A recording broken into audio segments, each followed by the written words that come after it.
Hello, and welcome to an edition of the Mindset Nebula. This is a podcast where we talk about SAP, we talk about tech. There's a bunch of us mindset folks that just come together and talk about pretty much anything we want to talk about. So today on the podcast, we have, I think, at least one newcomer. We have Abesh on the call today. So welcome, Abesh, for your first podcast time here at Mindset. Thanks, John. Thank you. We also have Matthew Wiggum, one of our technical BTP architects. Welcome, Matthew. We have Joseph, another one of our SAP technical architects in BTP. Welcome, Joseph. Hey, John. And our esteemed guest, of course, as per usual. We don't get too many podcasts without Helene, which is amazing. Welcome to the podcast again, Helene. Hi, everyone. Thank you. All right. So we're going to introduce a topic today. And what we thought would be interesting, obviously BTP is a huge topic area for everyone this year in SAP. It's something that SAP pushes very hard. And we wanted to talk about what we're hearing from customers about what are the popular things people are actually using BTP for, and what are the different spaces where we kind of match that up and focus in those areas quite a bit. But what are we seeing out there? Like what's real, what's going live, what's happening in the BTP space? So we've got 5 topics today. We've got probably around 45 minutes where we're going to cover these topics. So let's jump in. So the very first one that we want to talk about, and these are, so for our audience here, we've kind of listed these in order of how much we actually talk about these and the order of what we also hear from SAP as far as people's interest and people's areas within here. So the very first one is a huge topic area of integration suite. So we have Abesh here on the phone who's very, very skilled in the ways that data can come in and out of SAP in many different facets. We're going to talk about this for the next 5 or 7 minutes, right around, what do we hear within integration suite? What are the different types of things out there? And just, what are some of the functionalities that we're seeing that customers ask about? And so between Abesh, Matthew, of course, you've done a lot in this area, but I'll kind of open up the floor. What do you see as the importance of integration suite? Integration suite is basically, it resembles PIPO a lot because it's sort of PIPO is sort of its uh, parent or father in all sorts of way, right? Um, and a lot of the tools of PIPO has actually made it to the integration suite. I've been playing around with it for quite some time now, and I find it pretty powerful. I mean, it's not that you have one way of doing things, there are multiple ways of doing things. And I really like the fact that it comes with a lot of connectors. That's one. And the second thing is that it has a lot of built-in integration content, both process as well as technical content. And I think when you go out in the market to actually choose an integration platform, I think having connectors and having a lot of integration content that you can sort of build upon um, gives the maximum ROI for any customer, right? So And when you talk about connectors, are these most of the standard content that's available from SAP, like via the I know there was the API Business Hub out there for a long time. Is it that those kind of connectors that are just you can quickly enable? yeah, I mean, basically, but connectors, it comes with a lot of connectors by default, right? So there is, I mean, the standards, the HTTPS, the SFTP, and all of the other connectors. You also have connectivity to any database using JDBC and stuff like that. And you also can exchange EDI messages between systems, right? And a lot of transformation capabilities in between as well, right? So which is very interesting. But the most interesting, I mean, I already talked about packaged content, right? So there is a lot of functional packaged content. For example, hire to pay, right?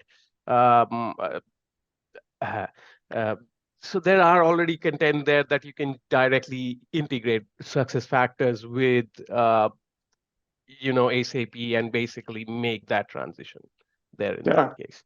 And speaking of that, that's a huge area. We've been on a couple of different clients where they have or had PIPO on-prem, right, the longest time. Their migration path was to something of an integration suite. If it was, what, Matthew, we were on a lot of calls last year around CPI because it was within Neo, the Neo platform that's going away. So you got like a huge migration path here for people, right? It was PIPO, then we had CPI, and now we have integration suite and Cloud Foundry. But you kind of hit it, Abesh, that the popular content is what drives this, I think, right? Success factors, for example, 20 out of the box connectors that you can just make sure you're getting all your integrations through. And so I guess we also hear from a lot of customers that there's other tools in the market that they use quite a bit.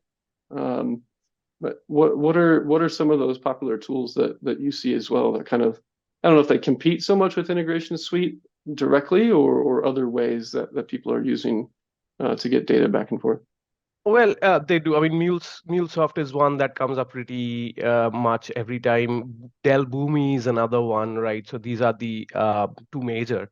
I mean, if you look at the Gartner Magic Quadrant, you would see that CPI, or basically the integration suite, and MuleSoft are pretty much up right on the right upper side of the quadrant, which are basically leaders, right? But I mean, most of the cases, customers are generally a little bit confused, right? Like, which is the way to go, right? I would say, I mean, cut your cloth according to your measure, right? If you have a huge SAP investment, it absolutely makes sense to go the SAP, I mean, the CPI route or the integration suite route because it has built-in integrations with a lot of SAP systems. You wouldn't have to reinvent the wheel in that kind of a scenario, right? But I mean, if you are not already an SAP customer or you've not purchased the integration suite and your integration does not involve SAP systems, maybe you want to do a Salesforce integration, right? I mean, then in that case, maybe MuleSoft might be a better candidate. Does that mean that CPI cannot do in that case what MuleSoft does? Absolutely not. I mean, that what you can do in MuleSoft can also be done in CPI. It's just basically an ROI consideration at that point of time and what provides the best tools and best return for you. Yeah. And the last part of that integration suite I think we should cover is just some of the, not just the connectors and different things out there, but some of the advanced features that they're working on. I think it was early this year that they released not just event mesh from last year, but advanced event mesh. So I'm not sure what the advanced part is. I haven't I haven't done it too much, but I know Matthew, bringing you into the conversation here, and both you and Abesh have talked about and worked with some of the advanced event mesh features. What is that like, and why is that something that's really good in Integration Suite? Well, I Yeah, can talk. Sorry, Matthew, go ahead. yeah, when they talk about event mesh, you kind of saw the writing on the wall that they were going to start rolling in new things into integration suite. And when they announced that, hey, our event mesh is kind of going away, we're kind of deprecating it. They didn't really take it away. They just added it to integration suite and added the word advanced to the front. But it's just it falls within the realm of it with, with advanced event mesh completely being, very much event streaming, event management, it's just monitoring of those particular events that have to take place and whatever has to happen. Having an event broker that's just ready-made out of the box, that's really easy to configure and fast is really, really important. Yeah, I mean, building on top of what Matthew said, I mean, so that when we come to the advanced event mesh, it's actually advanced in a way that it provides quite a few capabilities that SAP Event Mesh doesn't have. Um, uh, I mean, one distinguishing feature is Event Mesh was deployed on top of BTP, but advanced event mesh can be deployed on private and public clouds, right? So that's one of the major differentiators. The other differentiator is the message size and the storage has increased drastically. If I remember correctly, I think that the message size for event mesh is around 1 MB, which has increased to around 30 MB for the advanced event mesh. and the storage for messages has increased from around 10 GB to, I guess, 6 terabytes. So that's quite an upgrade, right? So event mesh was generally being pushed in a sense that you can do small and medium use cases, um, but ACV advanced event mesh is can do even bigger. So you can do small, medium, large, even ultra large and ultra large um, use cases where there's a huge volumes of data. The other very interesting distinguishing feature of the advanced event mesh is basically the replay feature. So the replay feature is sort of like, if a failure occurs, if you have configured retention, which is typically around 7 days, you can actually, it's sort of like a tape head reading the data on a tape. So you can actually take the head back to a particular date, a particular ID, and or maybe just to the front of the queue and continue reading data from there, right? So there is retention there. So quite a bit of advancement has happened in the advanced event mesh. I like how you said that. The interesting part too, and we'll wrap up integration suite with this, but just kind of following our flow here, integration suite is the number one thing that even SAP has said. This is where people are choosing to go to BTP first in a lot of cases, and because it is such the traditional path of PIPO, CPI, integration suite.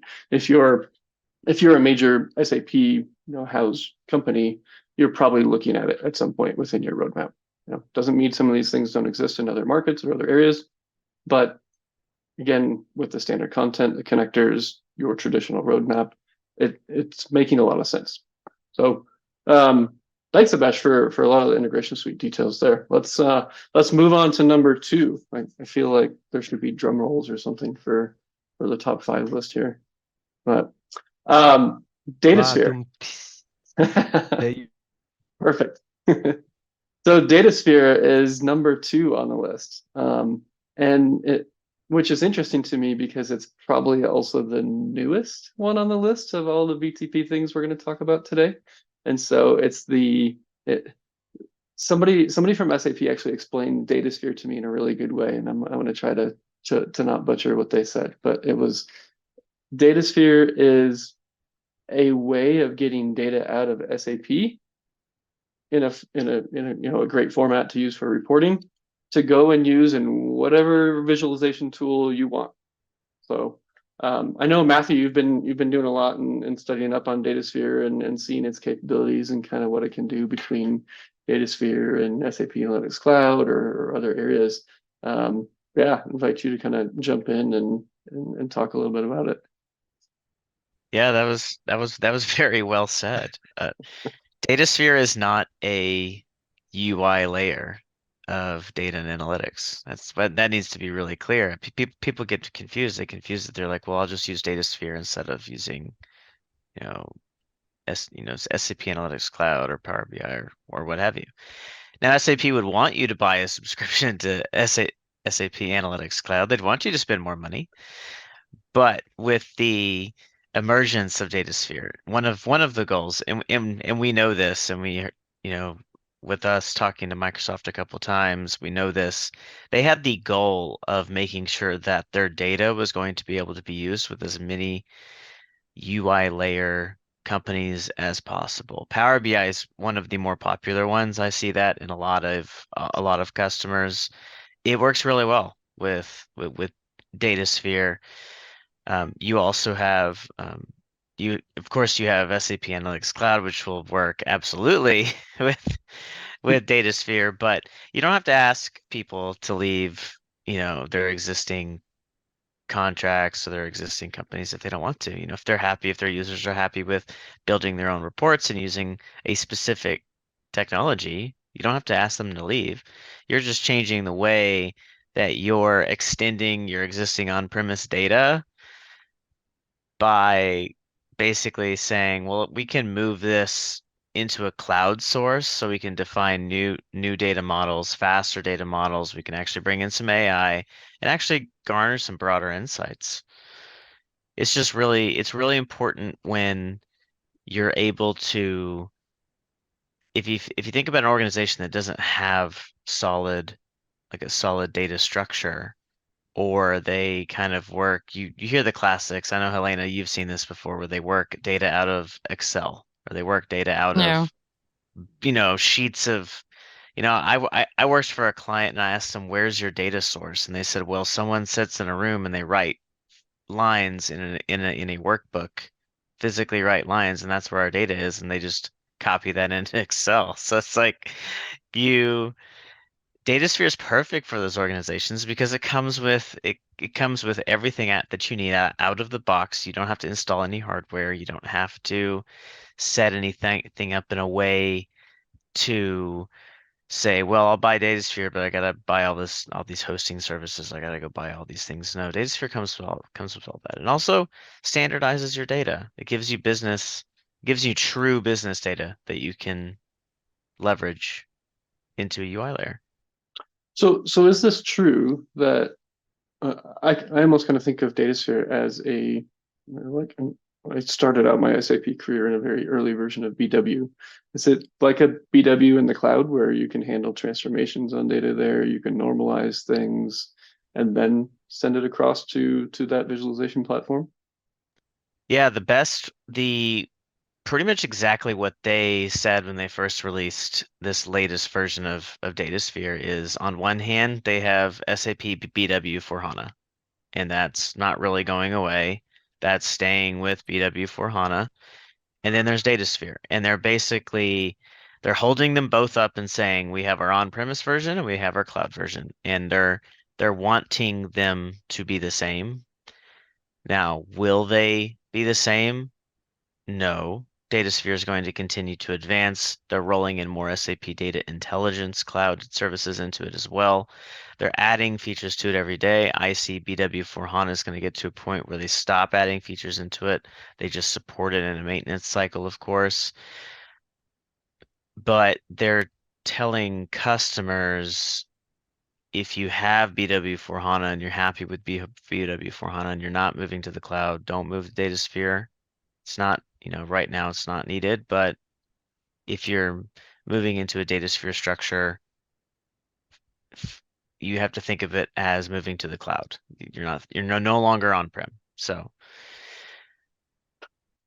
Yeah, that makes a lot of sense. And it came from there was Data Intelligence Cloud for a while, right? So it came from kind of some of the things that they were doing there. But you said it well, like there's so many companies that we talk to and we see in the marketplace that are sold on Power BI, right? They're Microsoft infrastructure, and Power BI is their reporting platform of choice. SAP can try to fight against that with SAP Analytics Cloud, but I'm sorry, they're going to lose most times. and And so I think DataSphere is a great platform for that. Wait, are you guys saying that Excel is not the greatest platform on database platform on this planet?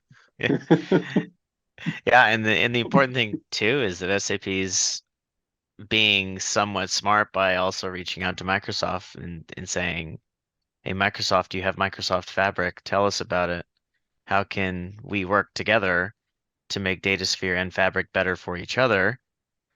And Microsoft has even admitted, we are not in the business of trying to compete with DataSphere. We want to use Microsoft Fabric to enhance DataSphere, make it better. You can use Fabric by itself, of course, and Microsoft's going to sell you a license to that as fast as it can. But they're also saying, we can help make DataSphere better, and that's just a better commercial model for everyone, to be honest. But it is showing that you're no longer siloing yourself into one technology. And of course, everybody here is going to agree, don't silo yourself into one technology. It's going to be really, really hard to maintain for the future. I would like to add another angle there. So even not only Microsoft, but even Google BigQuery. I was talking to my friends in Google, and they are very bullish on BigQuery and DataSphere integration. So I think there should be something really, really interesting to see maybe around the end of this year or the beginning of next. Sorry, just a random question. I don't know if you guys remember, there was SAP Data Hub that was like huge announcements a few years ago at TechEd, and then like whoop, just disappeared from horizon. was that precursor to DataSphere? Yeah, because when DataSphere came out, and as Matthew correctly noted, many people confuse what the product actually is. And to me, Data Hub would actually be perfect name for what's the Mhm. nature of DataSphere is. But I guess SAP used that name already on something different. Is Data Hub like gone right now, or does anyone know what's the deal with it? So I do know that Data Hub is kind of defunct. It's kind of not around. However, it kind of still is because that's actually what DataSphere is. Data Hub was too early. It was a cloud version of what they wanted Data Warehouse Cloud and Data Intelligence Cloud to be. And it was not supposed to be any type of a UI layer. No, it was Yeah. basically supposed to be a series of containers that you could report out Yeah, of. like hub. And yeah, and it, I think it was just the standard case of SAP naming something, announcing something too early, where they didn't let the market catch up to it. Datasphere felt natural, where when they wanted to release it, especially with their new push on just pushing BTP out, especially to non-SAP customers. So rolling Datasphere out like that was a natural step. Interesting. Yeah, that's a good question. I had no idea there either. The so let's see, that's the first two topics down. So integration suite number one, DataSphere number two. Probably of no surprise to anybody is that these are the two most important areas of SAP. Fun fact, they're also probably two of the most expensive services in BTP as well. When we go and look at pricing for licenses and things that you can do with them, there's a heavy cost depending on how you're using it. So those are always things that we go through as well with a lot of folks of just making sure that that pricing and licensing and all the things that you can get with your BTP AE go well. All right, number three. Number three is not a specific service of BTP, but it's kind of an overall concept that we get asked about quite a lot, and I think we've even dedicated an entire podcast to it.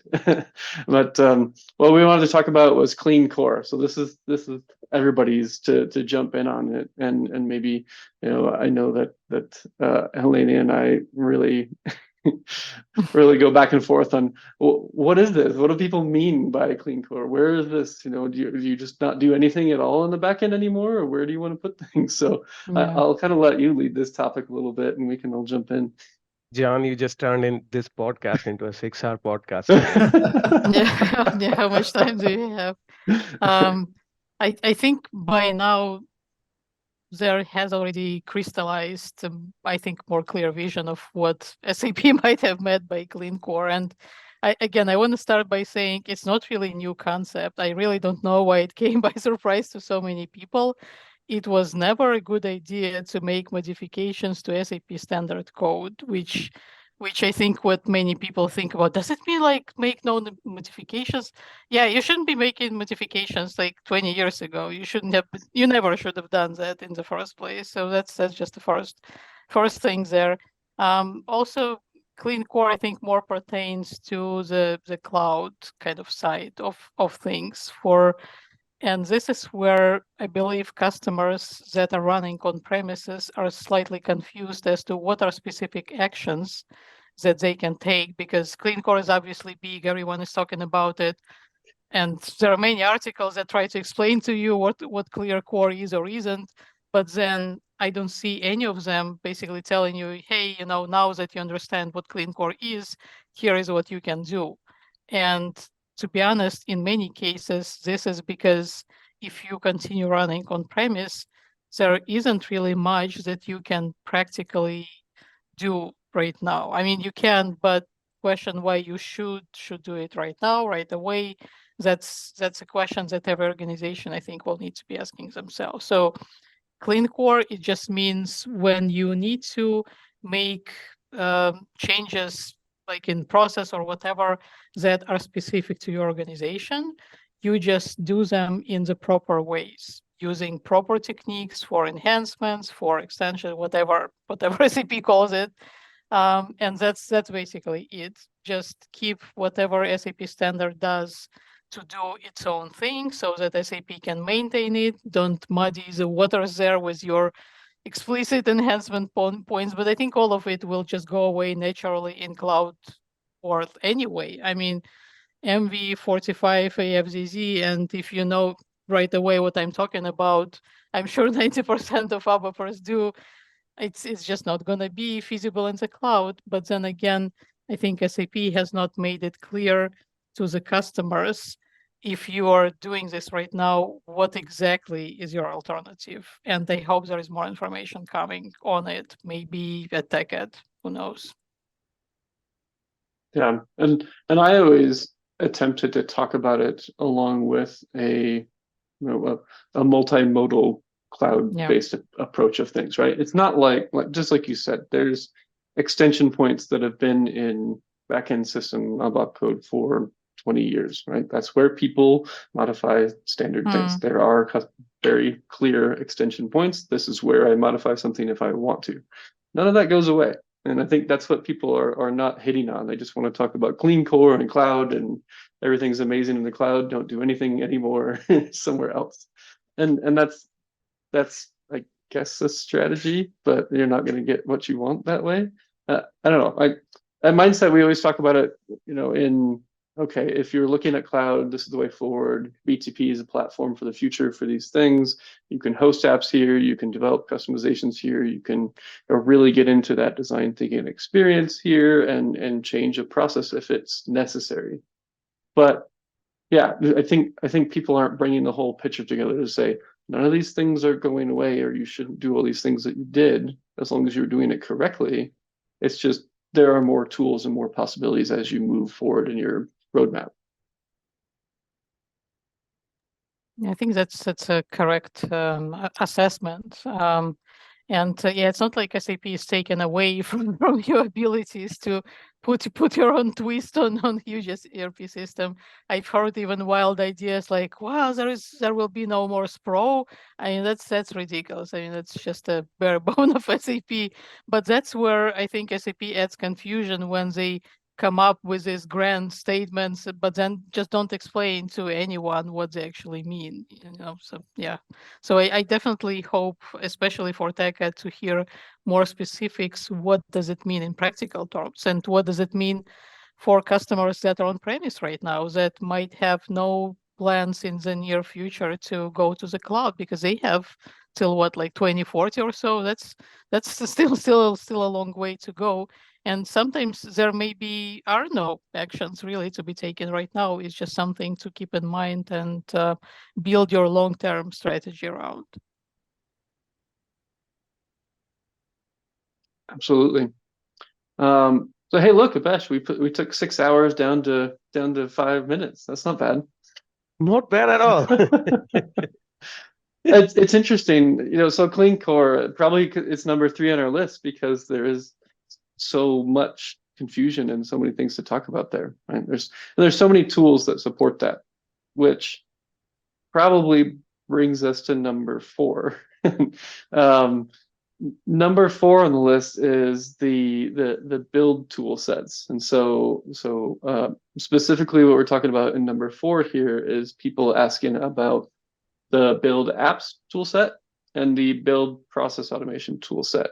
And so I think we've all been in those tools a little bit here, so this can be a pretty good open discussion as well. But maybe starting off with build apps, because I know we talk internally and we talk with customers around, is build apps production ready? Is build apps this low code savior of everything I'm going to do? When do I use BAS? Can I still use VS Code? Why would I use those if I have this beautiful tool that does absolutely everything for me? And I guess I'll open it up to there. Are any of those true statements?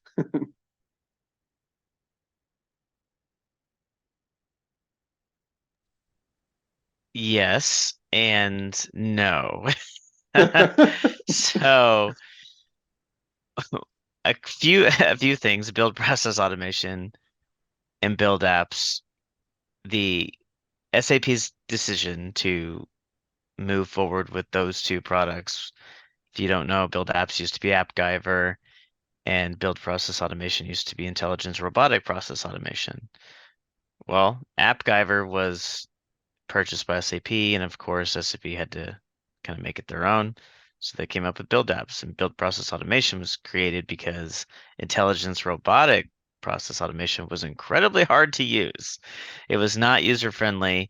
It had a really hard time connecting to data sources. It had a really hard time leveraging multiple data sources. You kind of had to bring all of your data through one tunnel in order to get it to really work right. It had a really hard time predicting um, data variations in a field, where if something wasn't exactly right, it just kind of would not really recognize the the variable. But business build process automation has fixed a lot of those issues. It is easier to use.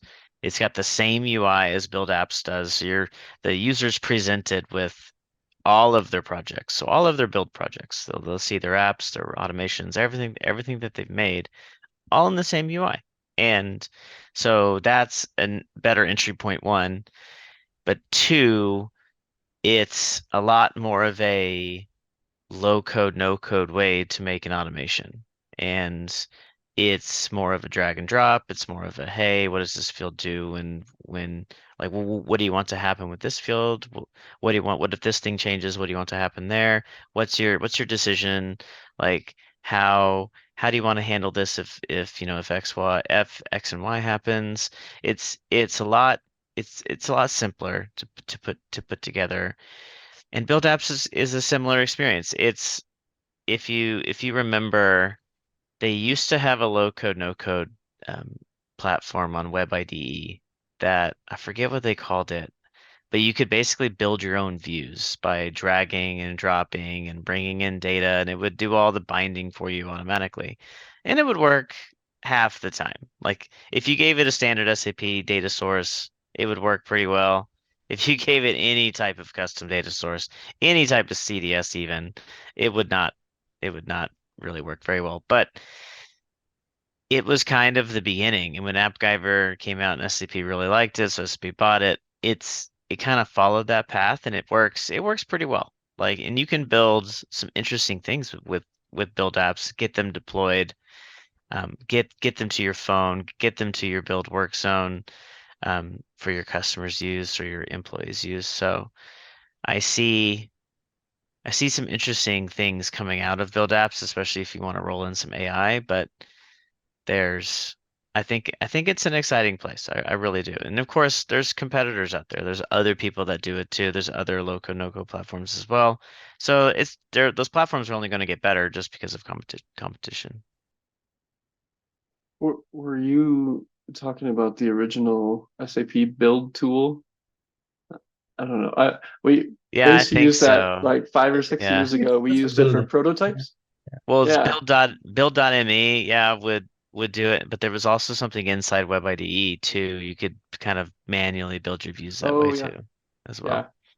well. We used the build.me stuff for prototypes early on, and then they had that button to generate code. And even at the time, we talked to some SAP folks, and they're like, don't ever use that button.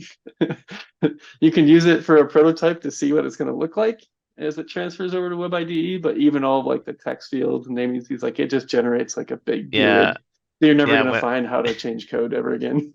When I took my Fiori courses, oh man, this was forever ago. It was 2016, 2017 maybe. When I took those Fiori courses in Philadelphia, they told us the build tool is really for salespeople that want to pretend they're developers and they want to show things off to people about what an app can do. And he admitted it. He's like, this was originally built because salespeople wanted a really quick way to put something together to show people, show customers. So That's very I funny. just thought that was funny. So build apps versus other development tools. Is there a rhyme or reason of when you would use one versus the other? Is it mostly for quick hit POCs, we think? Is it we can create some quick and easy applications that are productionized? What do we feel there? I used it myself when it just came out, when it was still AppGyver. I thought it was very easy way for me as mostly backend developer to put something that's front end without necessarily having front end knowledge. I think it can be, yeah, like POC, or simply maybe showing your ideas to your customers without investing a lot in development. That's really great tool for that. I hope it still remains like it is. What I especially appreciate at the time is AppGyver also had their own community of users and developers, which was really helpful. I hope they did not lose them as they were more kind of absorbed into SAP brand. But yeah, like just a couple of years ago when it was just bought by SAP, it was still pretty good tool. I did hear that it might not really be ready for production use just yet, but I expect some announcements to come out at TechEd, because that's just customary for SAP to do things that way. No, and you're right, Yelena. I mean, I remember I was working for a different organization at that point of time. ACP themselves had put up a slide deck saying that, AppGyver get great for prototypes, not for production. Yeah. I think they want to get there, but that makes Yeah. sense. Yeah, and I would be very interested to see that, because I think it's an intuitive tool. It's a no-code, low-code platform, which is generating a lot of interest amongst customers right now. And I have used it a little bit. I think it's pretty nice. So, I mean, I would love to see the next iteration of SAP AppGyver or SAP build. It's hard to get rid of those old names. I'm gonna start calling things Yeah, Leonardo here soon. CPI, AppGyver. But wait, Leonardo was vaporware, wasn't it? There were some IoT tools behind it, just a little bit. So the other side, we didn't talk too much about the business side of it, but we had an entire podcast dedicated to AI, right, a little while ago, and the build process automation tool set, I think, is really the power behind what SAP is talking about within the AI space. And when I think of AI and I think of SAP, I kind of just changed my mind to say, well, this is just automation. These are just things that we're doing to make someone's job easier. Is it completely artificial intelligence? That can be debated for another 6 hours, I think. But the being able to put together something in a platform where you can automate and iterate on that, whether it's finance GL account closures, whether it's going through sales orders and automatically clearing credit blocks if you have business rules in place. There's a ton of use cases for that, and I think that's where SAP is wanting process automation to be used, as well as a lot of the standard content they're starting to put into S4 is going down that line where they're calling it a AI and transportation management. Well, we're really just looking at some delivery documents and iterating through the list. Is that full amazing AI? Yes and no. But I don't know. I think that tool has a lot of promise as well. All right. Go ahead, Yelena. I was just gonna say, yeah, there is. I believe AI has become such a buzzword that people just try to stick it like everywhere, whether it belongs there or not. Something, yeah, we put something into ChatGPT and got some text back. Yes, AI. It's but it's obviously debatable, but at the same time, really not. I actually had a question. I don't know if you guys have any opinion on that. We talked about DataSphere before, like SAP. Yeah, they tried with BW, with their other tools to do this visualizations. It still works, but then in the end, they're like, okay, heck with it. We're just going to open our data for any other tools that you want to use, and here is DataSphere for it. I'm wondering if similar thing eventually will just happen in the automation space, because there are other companies. UiPath, I think, is a clear leader there, that are miles ahead of SAP in the automation game. And I mean, even UiPath is kind of disowning automation and RPA right now. They also talk about AI, but I think automation is really bread and butter of those processes. And there is no point to just throw it away in favor of some AI, just buzzwordiness. Do you think that SAP might end up with something similar where they like, yeah, we have like some tool, but we kind of understand it's not really latest and greatest. So here is a way for you to use some other tool, or maybe it's already kind of happening with BTP in general. What do you think about that? I mean, I personally think so, just from a start, and I'll let others chime in. Something that didn't make the top 5 list as far as what customers are asking about in BTP right now are the AI services. So Yeah. BTP, AI Core, AI Launchpad are places where SAP is trying to be a little bit more of an open connector in those areas as well. And hey, you can, in AI Core, AI Launchpad, you can bring all these other things into it, and it can be this one-stop shop for everything that you want to do AI related within SAP. So do I see the same thing with some of the process automation tools? That's a very good possibility. Yeah, I mean, so this is very timely because I'm on the alumni email blast chain for SAP, and I just got an email today morning asking, "Do you know AI? We are recruiting a lot of AI developers in prompt engineering, generative AI, LLMs." So I think AI for SAP is a pretty big topic. I wouldn't be surprised if we see quite a few leaps there from SAP coming into the AI space, and I'm very excited about that. Makes sense.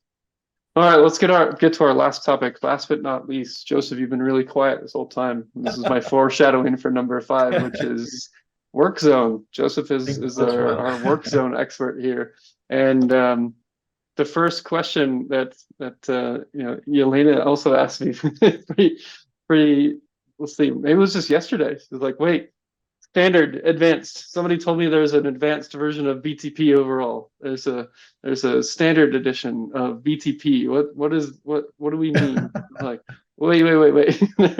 I think these are service related questions. So Joseph, take it away. Yeah, absolutely. Waiting for this one actually. One thing which I would like to clarify is, I mean, as you all know, but to the broader audience, when we say SAP Build, it comprises with 3 major components. One is Build Apps, Business Process Automation, and Work Zone. So we already spoke about the first 2 components, the third component, which is Work Zone. So let's talk in detail a little bit and try to discuss about its capabilities with the last 10 minutes or 5 minutes. I'll try to give some very good explanation. So the standard edition, advanced edition is what we're talking is on the SAP Build Work Zone. So they formerly what we call as a Launchpad service. And as you guys know, SAP is very good in rebranding. So it's like Launchpad services now SAP Work Zone Standard Edition, and Advanced Edition is something beyond Work Zone. So the former name for that is Work Zone itself. So there's another part, where we also call as a work zone for the HR is like success factors work zone. So 3 things. One is like standard Fiori Launchpad is work zone standard edition, but not the BTP standard edition. So that is not the right approach. But when we say standard edition is a particular service, which is work zone itself. And there's no difference with with the older version and the newer version of the standard edition. It's just like more features to it, like the spaces and pages are added, both on private and as well as on cloud. But overall, the work zone, what every customer is already used to, past decade now on the Fiori Launchpad stuff. So that's pretty much the same behavior and work experience on the work zone standard edition. Comparatively with the advanced edition is like where it's a digital workplace. It's a workplace solutions where you can enhance user productivity and engagement, right? So what that really means, not only a specific application, but you will be also able to see a centralized hub where users are conveniently access a specific business applications, processes, data and communication tools regardless of of their device, right? So irrespective of whatever device they're using, so they can access all these all their business applications, different content, KPIs, a lot of integration pieces which can also be done on the Launchpad itself. So the beauty is like the way SAPs keep putting this from the day one is like the simple, modern, and consistent user interface across the work experience. Like no matter what the user is, back in old days, when we talk about portals, knowledge management, like they have their own specific user interface right now. But now, it doesn't matter like what field, what area they are into. So the central user experience is same, right? So that is the consistent behavior of what SAP is trying to focus.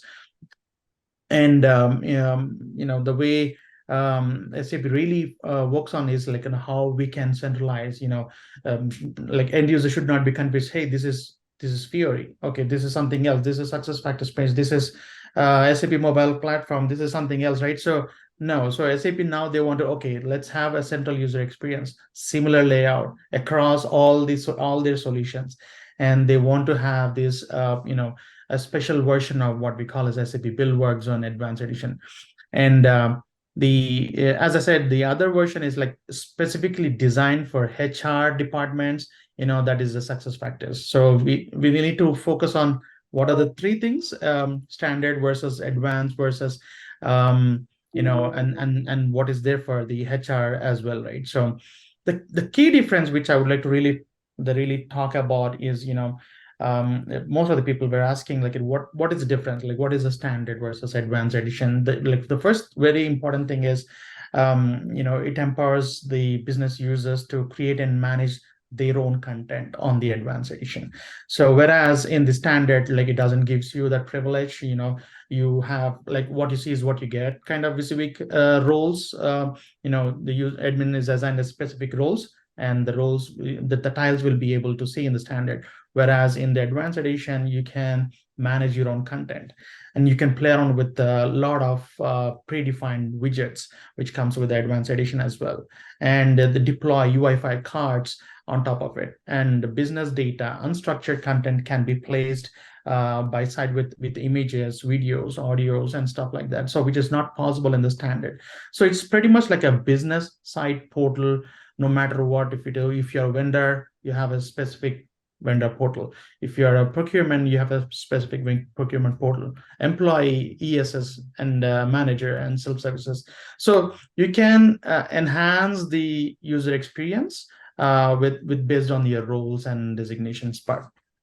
I think that's some of the best things about it, right? Is that that you can have this both internal facing platform with a regular FLP, great roadmap of that into a work zone Fiori Launchpad instead of a backend hosted Fiori Launchpad.